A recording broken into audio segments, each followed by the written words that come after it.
and oftentimes we post it we have a YouTube channel where people can watch prior classes. So good morning, everybody. We are now recording, and we're going to start with a meditation. So I want to invite everybody to get into a relaxed position and close your eyes. And let's just start with breath. Always returning to the breath.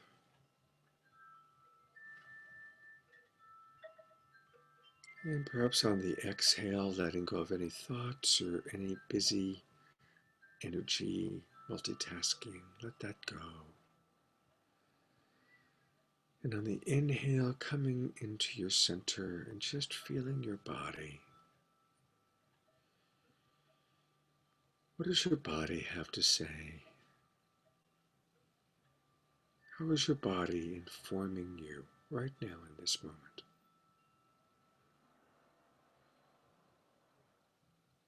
Are there any particular sensations, maybe some discomfort that you might be noticing? How well resourced are you? Have you had enough food, water? Did you get enough rest last night? So important for us to slow down and pay attention to our body's wisdom and what our body has to say.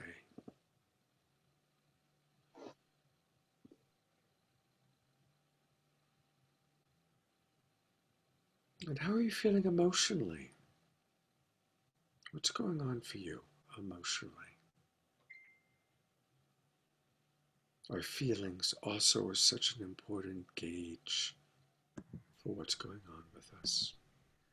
In the Love Coach Academy, we honor all feelings are welcome. All emotions are welcome.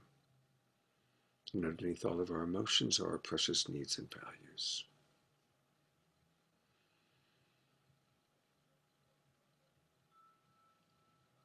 And I want to invite everybody to think of a time in their life when you learned something new, or you had a greater understanding of something, and it made a big positive change in your life. Remembering one specific moment when something that you learned or something you understood impacted you, and it became a new way of thinking or a new way of being. It was a really beautiful upgrade, a beautiful step forward in your development. Asking you to think of a moment like that. When you've got that moment in mind, that's what we're going to do today. Today you're going to learn some simple adjustments in the way you think and the way that you experience life that absolutely can transform your life. So the love coaches might share how that's worked for them. But this is an opportunity for all of us, even those who have taken this class before, to have a new aha, a new realization, and make a new commitment to learning and growing and enjoying life even more fully. So I want to close this meditation by asking everyone to make a personal commitment. I'm really going to pay attention. I'm going to take on whatever resonates for me as a new way of thinking and being.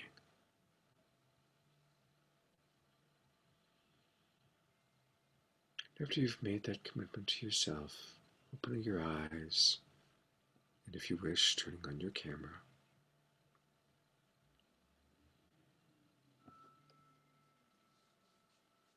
And welcome, everybody.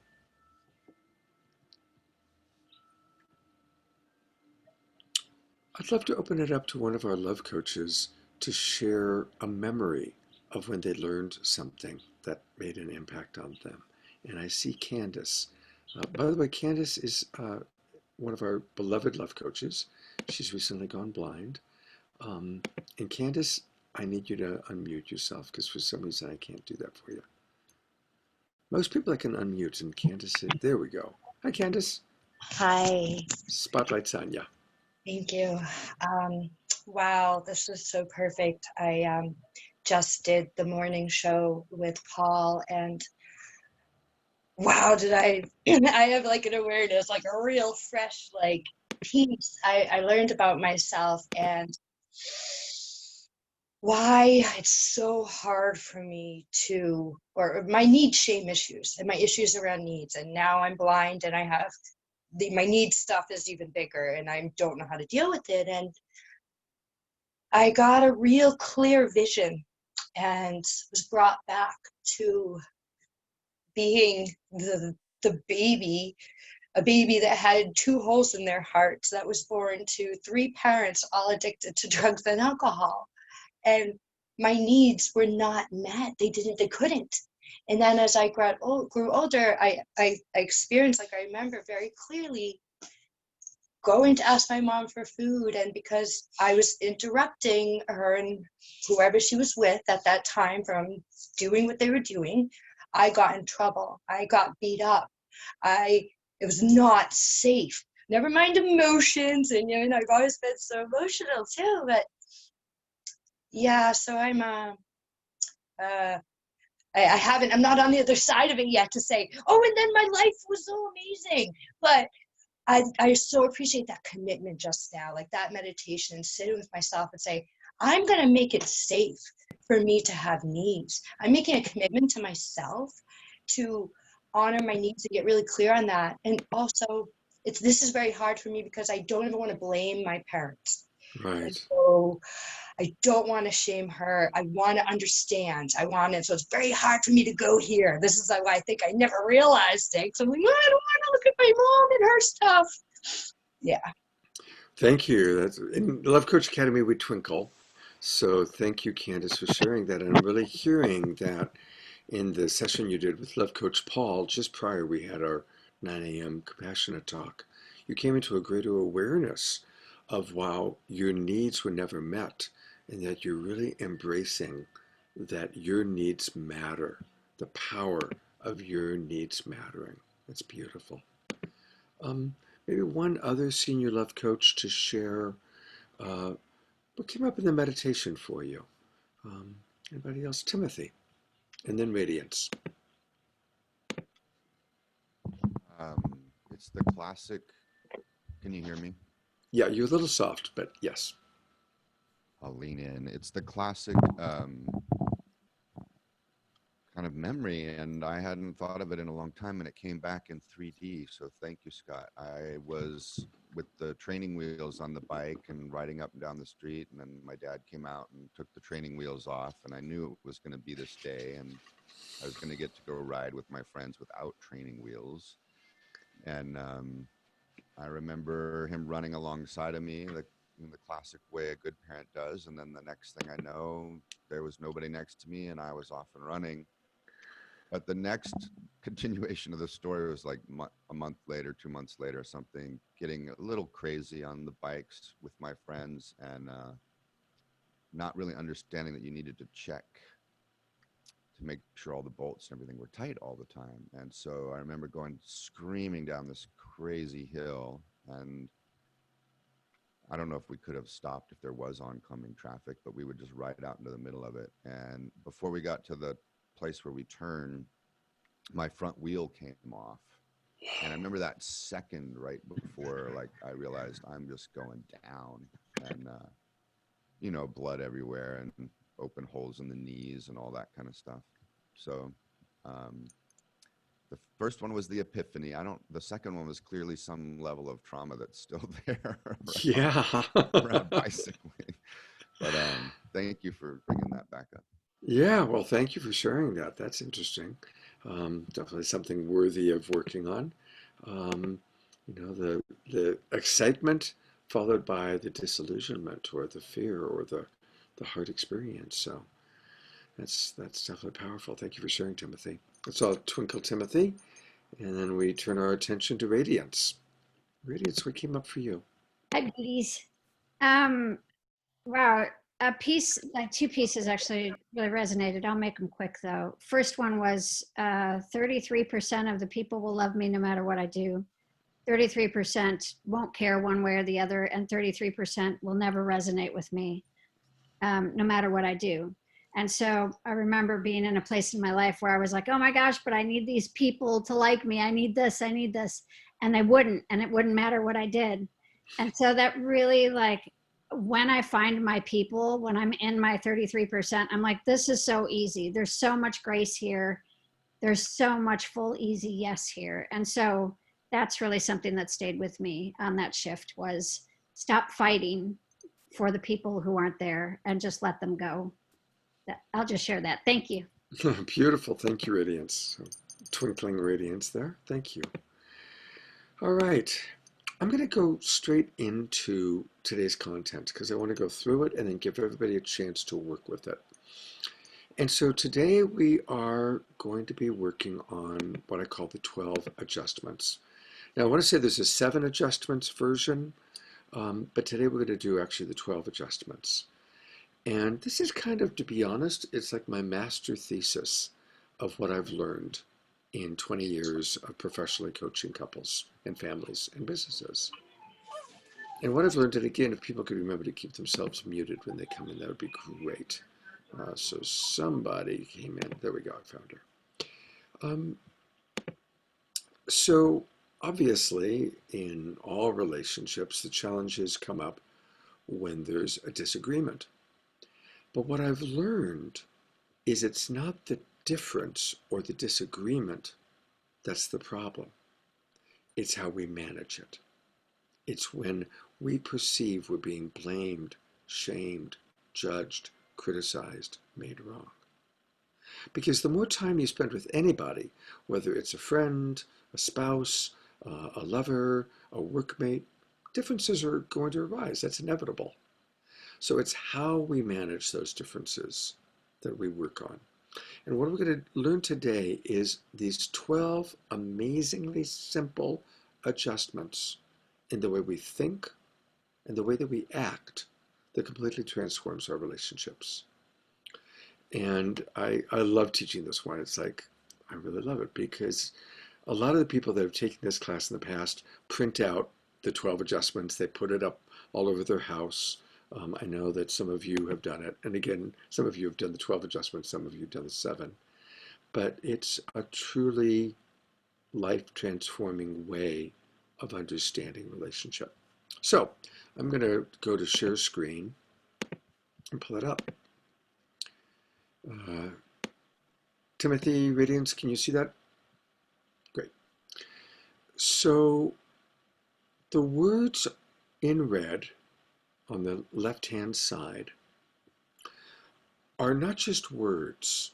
They're actions that we take. They're ways that we think. They are intentions that we have. And probably all of us have been in the field, the experience of all those things on the left-hand side. We've experienced thinking that way, and we've experienced being on the other end of receiving somebody coming at us with make wrong, guilt, blame, shame, jealousy. Now, I want to make it clear that it's not bad or wrong. In Love Coach Academy, a big part of our way of thinking is that we're going beyond the old paradigm of good, bad, right, wrong. And we're entering, the new paradigm, which is just really feelings and needs. Really understanding that everything we do is feelings, needs, values. And if people could remember to keep themselves muted, please, that would be great, because we're hearing some sounds coming up. So the words on the left-hand side, when we're in that intention, when we're in that way of thinking, it is inevitably going to create separation and discomfort.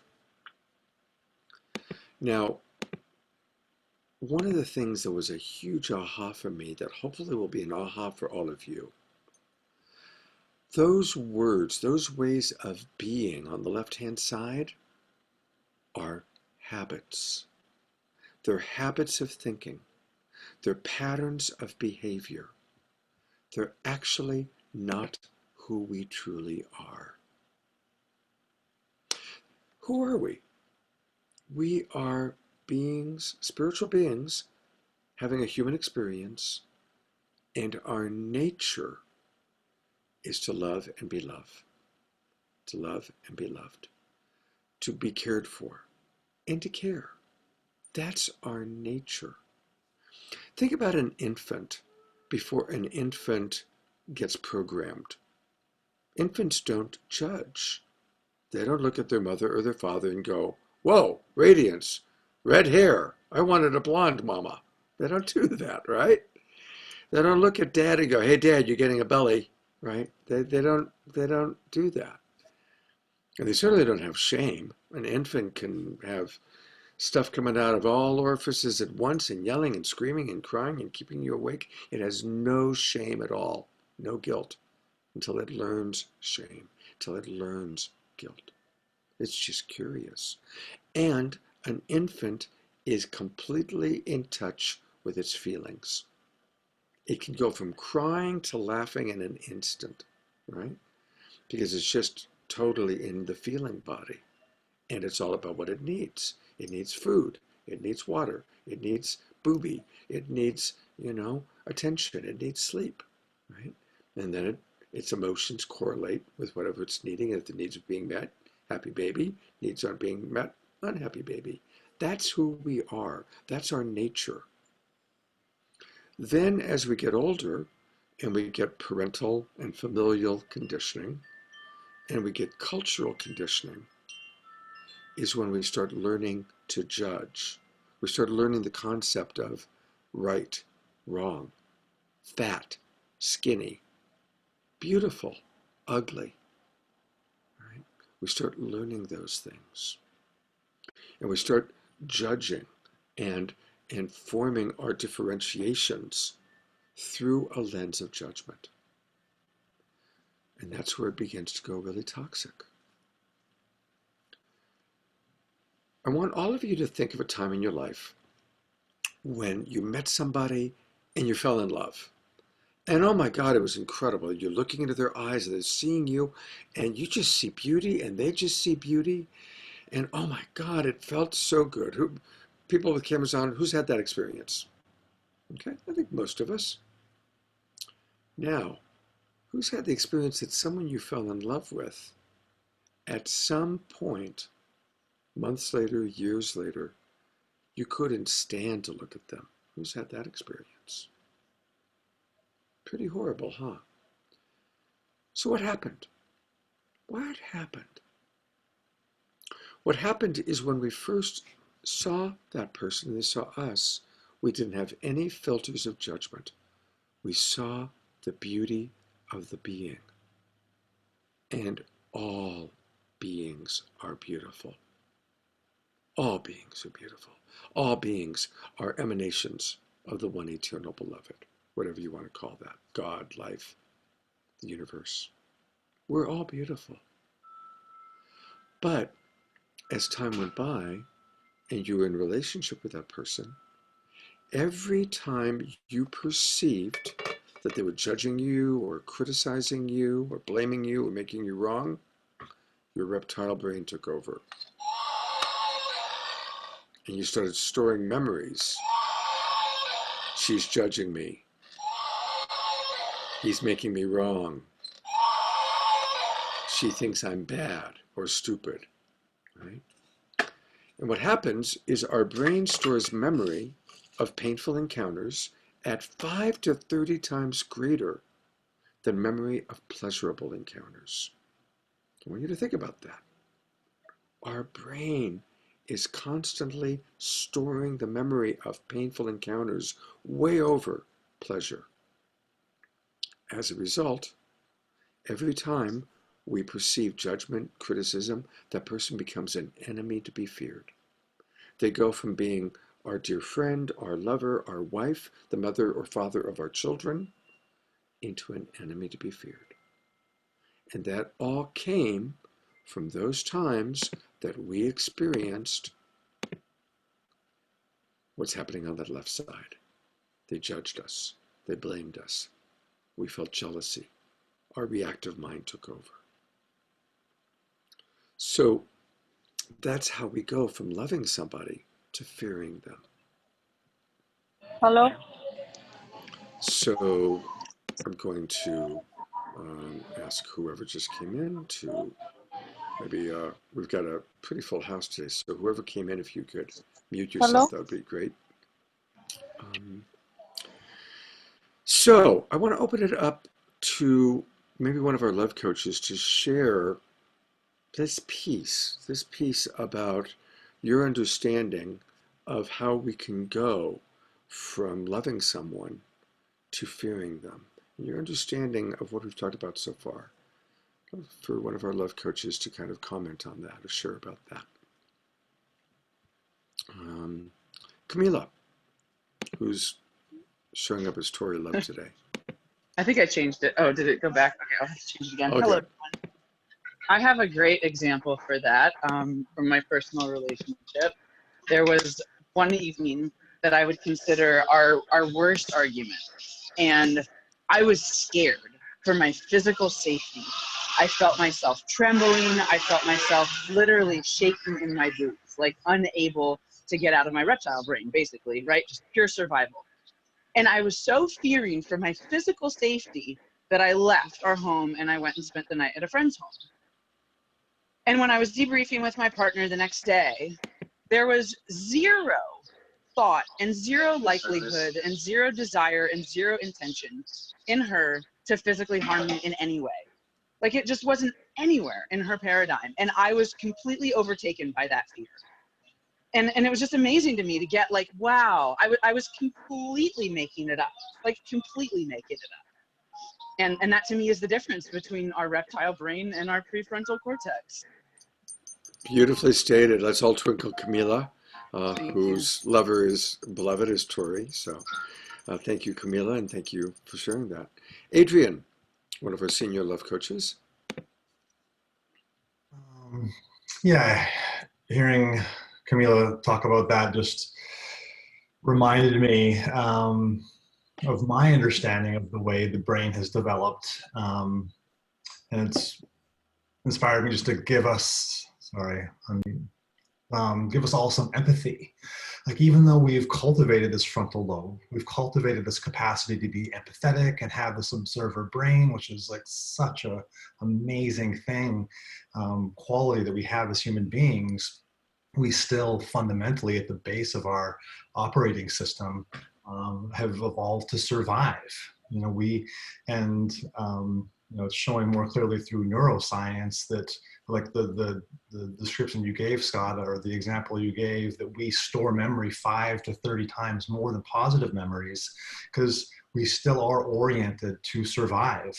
And we store experiences of threat more because we are trying ultimately to survive. We want to be safe and just have this feeling of compassion for us as human beings. You know, we so want to survive, and so it's natural, and it's a great thing to be aware of.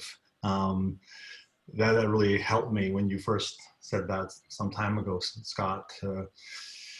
Okay, yeah, like that happens, and it's natural and kind of unfortunate, and there are things we can do to bring the positive experiences, which are also so important to our happiness and survival. You know, like the positive experiences are so important.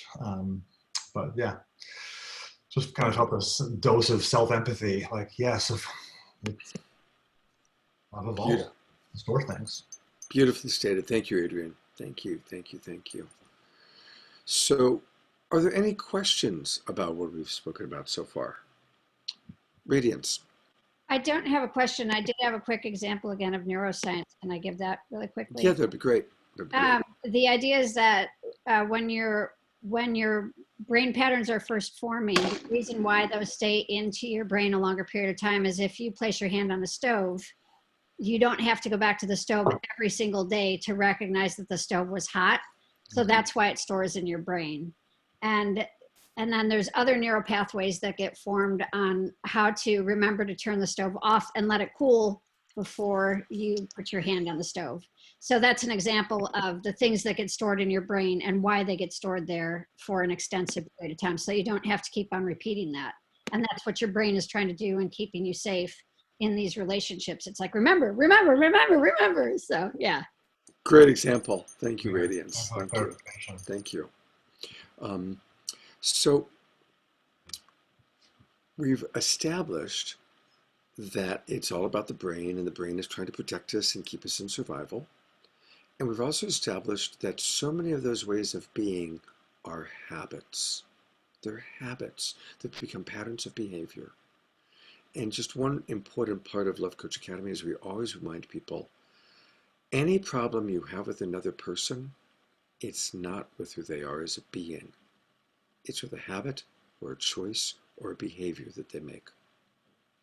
And to differentiate between the beauty of the being and the pain in the ass of the habit, okay? How frustrating or upsetting their habit, their behavior, their choice is. And that's real, because it doesn't meet some of our needs.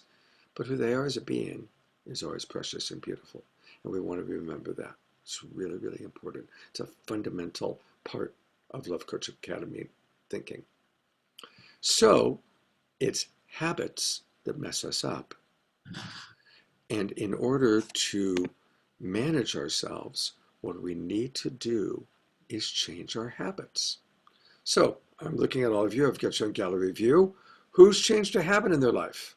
Who's changed a habit? Almost all of us. Okay, so what's it take to change a habit? I'm in the change business, so I work all day long helping people change habits. And I found really there's two significant things that are needed. One, the most important thing, the genuine will to change. The genuine desire, I really want to stop smoking. I really don't want to yell at my children anymore. I really don't want to, drink too much and make an ass of myself, whatever it is. I don't want to lose my temper, right? Whatever it is. So you reach that point where you recognize that the negative consequences of your habit, the negative impact of your choice, your behavior, is outweighing whatever reason you were doing it. And remember, every habit we've had was to meet a need, right? We were trying to meet our need to relax or to be heard or to be understood. But when that habit, we realize, oh my God, the negatives are far outweighing the positives. So that's the first thing. You got to really have the will to change. And as we're looking at the 12 adjustments, I'm going to ask each of you to really look at, wow, which of these adjustments do you have a strong will to change? And then you're going to talk about it when we go into our breakout pods. The second thing that we need in order to change a habit is usually we need to replace one way of being with a different way of being. We go from eating junk food to eating healthy. We go from a meat and potatoes diet to a more plant-based diet. We go from smoking cigarettes to doing breath work. We go from hanging out with people that are not engaging in ways of being that are life-affirming to healthier people, people that are more in alignment with where we are. We usually have to replace what we were doing with a new way of being. Does that make sense to people? Make sense? Cool, thank you. So, as we go back to the 12 adjustments, what I've come up with here is the green words on the right-hand side are alternatives to the red words. Now, what's true is I've got them kind of across from each other where it makes the most sense, going from criticism to appreciation. So they all pretty much make the most sense going across, but the truth is you can exchange almost any of the negative or hurtful habits on the left-hand side with positive, more life-affirming habits or ways of being on the right-hand side. It's not just straight linear across. You can really pick and choose what's most appropriate given the situation. But I'm going to go through some of the key things here.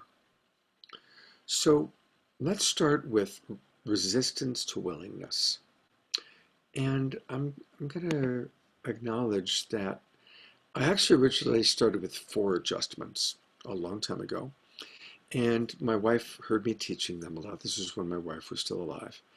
And she noticed something. She said, I've noticed, Scott, that when you talk to me about your clients, it's the ones that are willing to do the work that have the best success and that you're happiest working with. And the ones that are in resistance are the ones that are most challenging to work with, or they don't really get it. And boom, that became at the time, the 5th adjustment.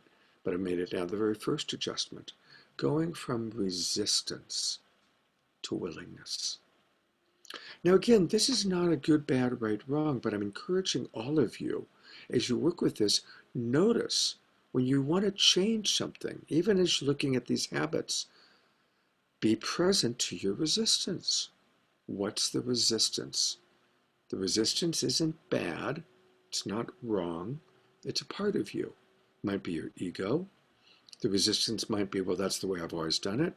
It may be I'm afraid to change. I'm afraid that if I try something new, I won't get my needs met. These are all legitimate considerations. But really noticing, where do you have resistance to change? And then a wonderful way to ask is, what would you need to be willing to change? What would you need to be willing to make these changes? So resistance to willingness is a really good one. I'm not going to go into detail on each of these. I'm going to go into detail on some of the big ones. And the next one is a really big one. Going from seeing somebody or something as wrong to being curious. From make wrong to curiosity. And in Love Coach Academy, we love curiosity. We promote curiosity. But we also promote childlike Come on in, babe. wonder, curiosity. And that's a really wonderful differentiation, because there's prosecutorial curiosity and there's childlike wonder. I'm going to act it out. Prosecutorial is, why did you do that? Or it could be, why did you do that? Childlike wonder is, wow, why'd you do that? Same words, totally different intentions.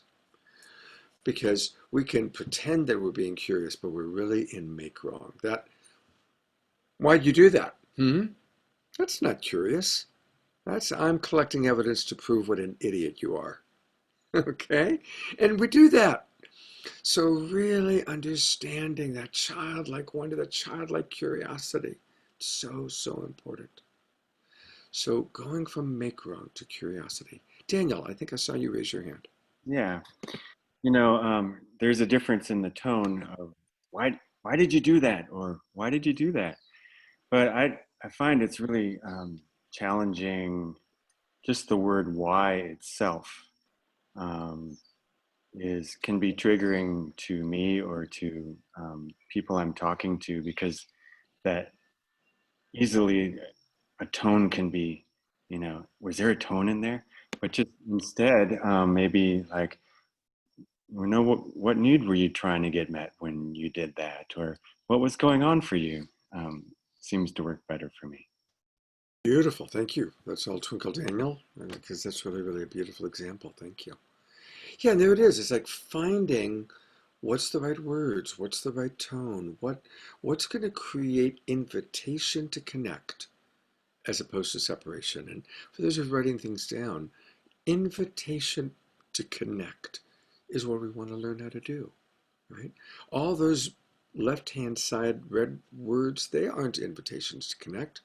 They're guaranteed ways to separate, right? Guaranteed. When you run judgment, make wrong, blame, shame, you're going to create separation because you're going to trigger the reptile brain. How can we invite connection? I'm going to go through these a little bit more quickly, and then we're going to go into breakout groups where you're going to be able to work in pods led by some of our love coaches. but I want to highlight a few of the key ones. Obviously, going from judgment to compassion, recognizing that really everyone is usually doing the best that they can given who they are and all the different factors that go into being a human being, right? Our ancestral lineage, our environment, our how well resourced we are or aren't, what we're needing. And that's where just dropping into compassion. Isn't it amazing how almost every great spiritual teacher, at least the ones that last, they teach compassion. Going from guilt into acceptance. Again, how many of you run guilt? Who runs guilt? Anybody? A few of you? Here's the interesting thing about people who run guilt. People who run guilt, thank you, congratulations. You're not a sociopath. If you were a sociopath, you wouldn't feel guilty. So those of you who raised your hands, I'm grateful you're not sociopaths. Those of you who didn't raise your hands, I'm not so sure. Seriously, underneath guilt actually is care. Guilt is actually not a feeling, it's a self-judgment. And it's a self-judgment because you didn't show enough care to that person or that situation. So underneath guilt, if you accept yourself, if you accept, underneath it, what is the care? So, but if we stay in guilt, guilt triggers the freeze reaction of our reptile brain and puts us into paralysis. People who run a lot of guilt tend to be very paralyzed. They have trouble moving forward in life, which is tragic. So underneath it, acceptance. I'm doing the best that I can. Acceptance that, oh wow, I missed the mark. I didn't show care for my mother or my child or my friend like I wish I had. Accept it, learn from it, move forward. Going back to our list. Going from blame or shame into seeking to understand. In Love Coach Academy, whenever a difference arises, we always establish that the prime directive is to seek to understand. Before we try and solve it, before we come up with a strategy or a solution, we need to understand each other. And what's beautiful is when a couple or a family or workmates or roommates are committed to understanding each other when a difference arises, that's how true intimacy, true friendship is developed. If we polarize into right, wrong, good, bad, my way versus your way, that creates separation. But if I really seek to understand why you have such a different belief than I do, or why you want to do something so differently than the way that I do, and I respect you, and you respect me, and we are understanding that difference, we both grow, we both evolve, we both actually expand in our self-awareness and our awareness of the other, and that's friendship. Isn't it amazing how, like Camila, I love Camila's story that she shared. And it's like probably when she went back to Tori, they both had a greater understanding of each other. Tori maybe understood, wow, when I behave that way, my beloved gets so scared she has to leave the house. And Camila learned, wow, when I hear that and I go into such flight reaction, I can make up a whole story that's not even true, right? So thank you for that beautiful example, Camila, right? So what we want to do is recognize that each of us can go spinning, but when we seek to understand each other, when we really drop into understanding each other, and that's our commitment, that's our prime directive, we grow closer. So before I go kind of through the second 6, does anybody have any thoughts, questions, or reflections? Adrian. Yeah, I was thinking about when you brought up the two things you need to change: a habit of willingness, and then you need something to replace it. I was thinking about this, and it's becoming more alive.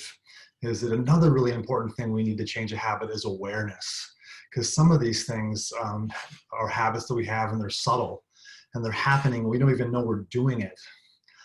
So just a really significant thing that we need to be able to change some of these patterns is awareness that we're actually even doing it in the moment.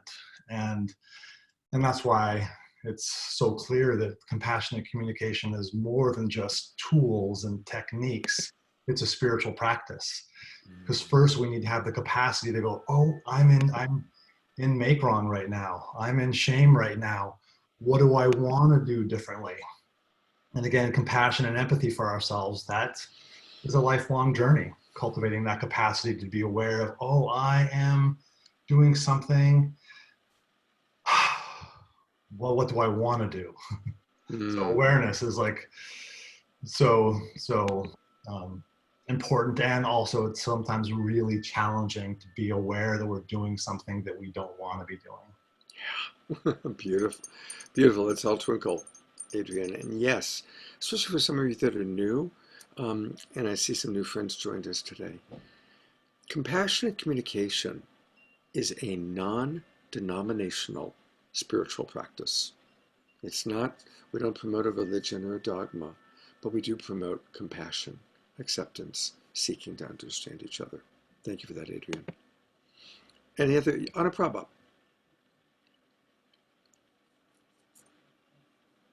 Sorry, I'm on two different devices, but this is such a valuable, spiritual practice we're doing.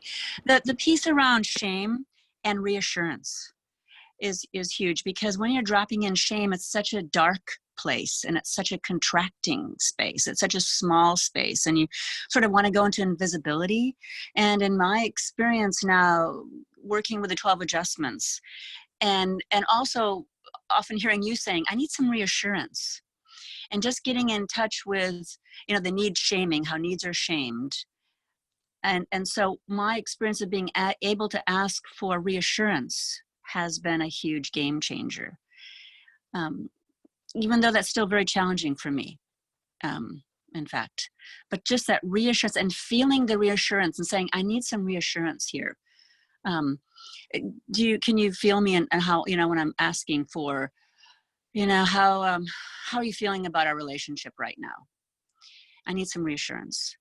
And just feeling okay to ask for that, and knowing that I have a need, has been just really a beautiful way of putting light on shame for me.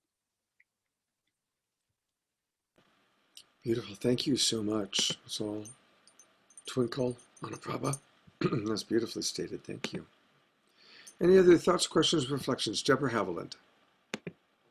Yes, I'm also noticing sometimes in relationship, like I was brought up to really express gratitude and appreciation, but some people haven't been. It's just not part of their MO.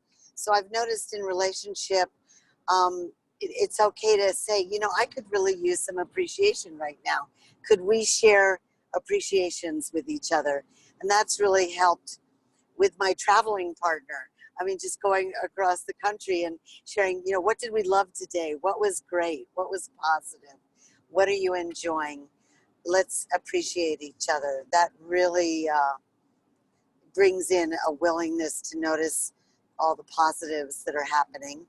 And also the curiosity. I find curiosity and the willingness to look through different eyes and understand how somebody's feeling. Like, I really like discipline. I really am very motivated with nutrition and exercise and right sleep habits, but somebody else might not be.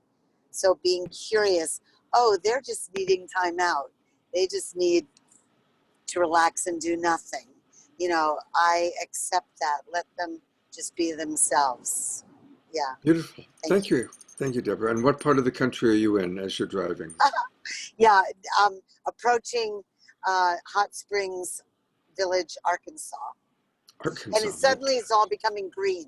See, it's getting very green, and we went across a lot of desert. All right, Anyway, welcome. I'm glad you're heading east, so it's going to get greener and greener. And I noticed Oklahoma City was very magical.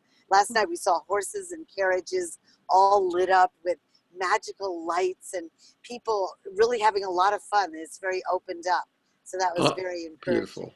On the road with Deborah Haviland. On the road. Okay, thank you, Deborah. Okay, we're going to go back to take a look at the final ones here and then go into our pods. So one of the most important ones is from shame to reassurance. And usually shame is what we experience. I believe that shame is the great human epidemic. And so if you are experiencing shame about something, give yourself reassurance or ask a friend for reassurance. Right? Shame is so insidious, and shame can keep us so down.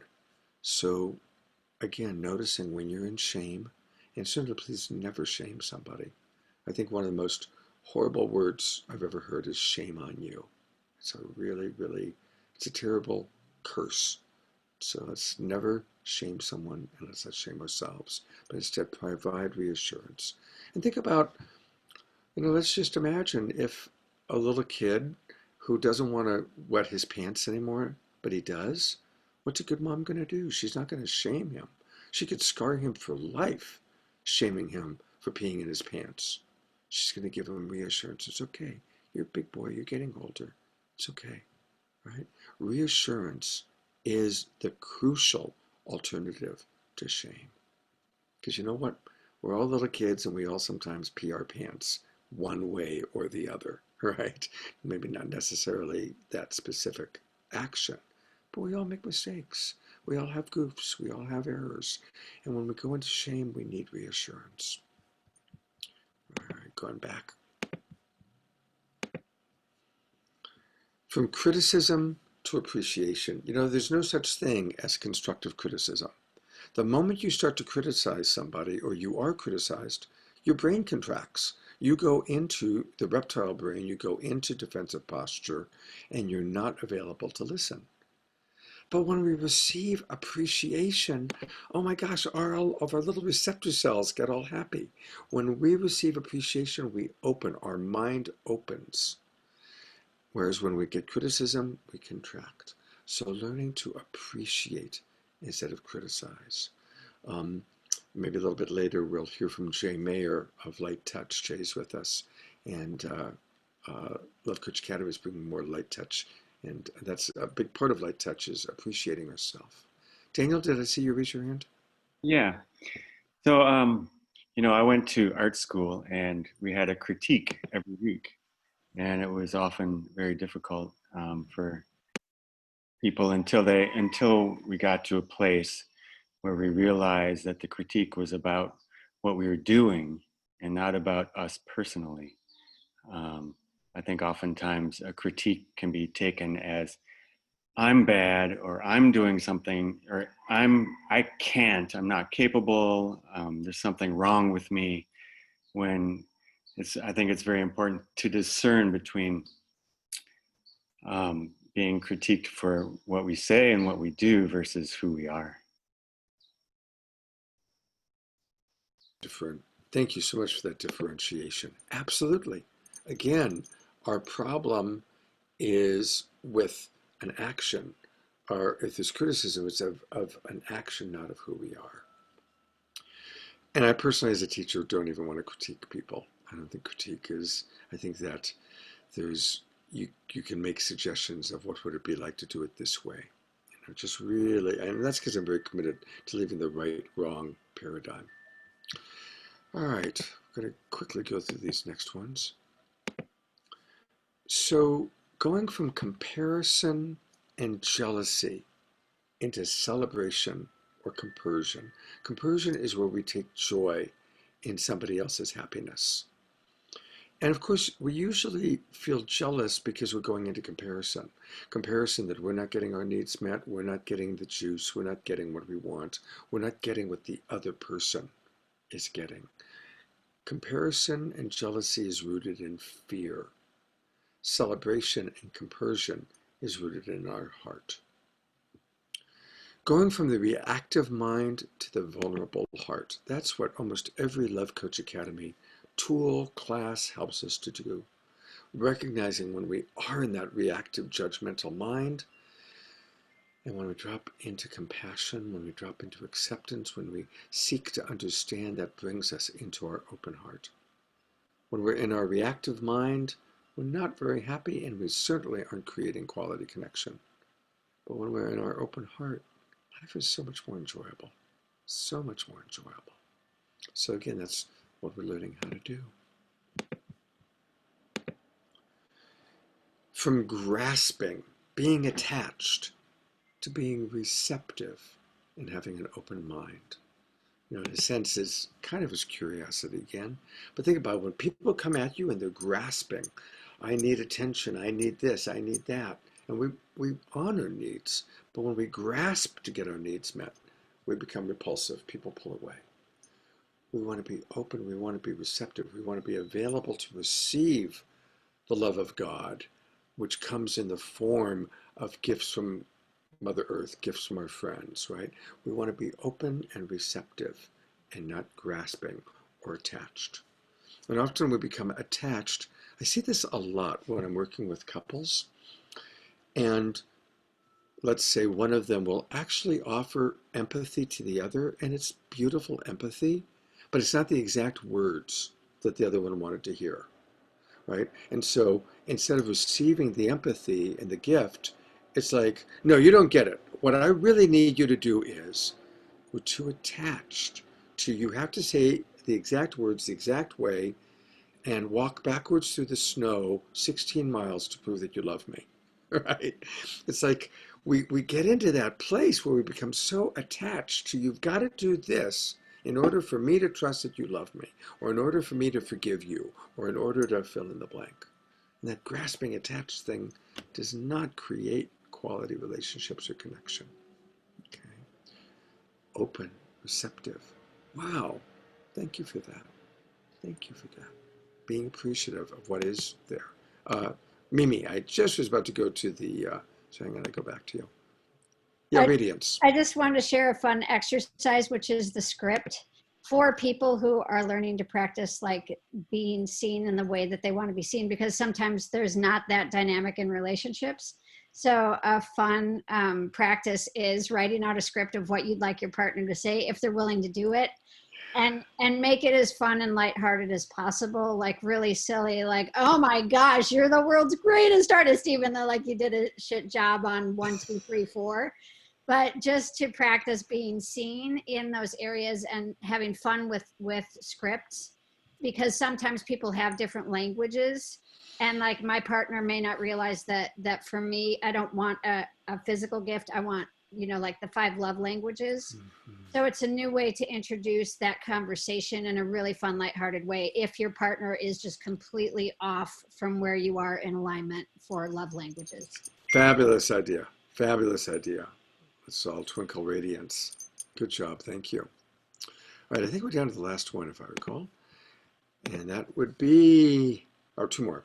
From deception to transparency. And I prefer to use the word deception to lying, because there's many ways we can be deceptive. Not telling the whole truth, kind of telling parts of it, whatever it is. So just recognizing, what do you need to go into really being transparent? And obviously what we almost always need is safety, right? It's easy to ask for honesty. We have to make it safe to be honest. So if you want transparency, if you want honesty, make it safe. Don't punish that person, because usually we're deceptive because we're afraid. We're afraid of punishment. And then the last one is going from victim thinking into empowered responsibility. And all of us play victim at certain times in certain ways. And sadly, some people have learned that playing victim is the best way to get their needs met.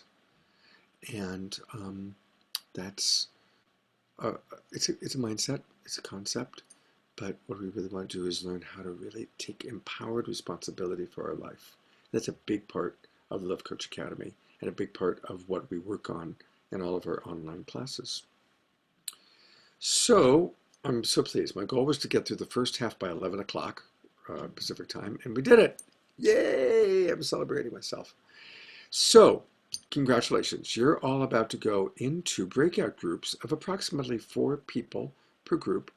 And I've got 5 wonderful love coaches leading the pods. Daniel, Timothy, Anaprabha, look and see, Radiance, and Anaprabha, Adrian. We flipped around. So it's going to be Timothy, Adrian, Daniel, Radiance, and Anaprava are our 5 love coaches who will be leading pods. There'll be approximately 4 people per pod. And I'd like to ask you, and I'll put this, love coaches, I'm going to put this in the big feed, the LCA online coaching feed. So you can pull that up to reference it. And I'm going to give you 30 minutes in your pod for everybody to kind of talk about which of these are, triggers for people, which are the red words of triggers, and what are commitments that everybody in your pod is willing to make to shift from one red way of thinking or word into a green word. And I'll leave all pod leaders a chance to just kind of, make sure everybody gets a chance to talk and explore it. For those of you that are new, even if you don't have your camera on, you're going to show up in the room. Do I see a question there, Camila? No. Okay.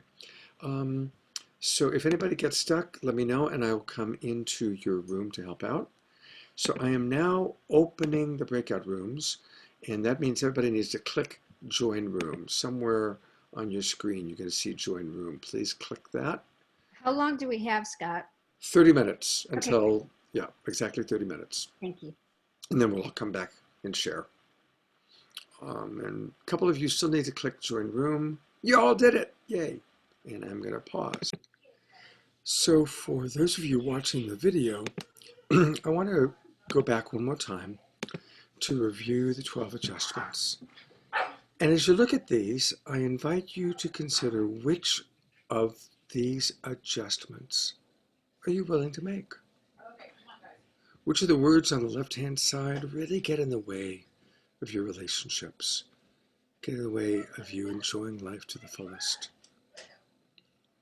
And which of the words on the right do you want to have more of in your life?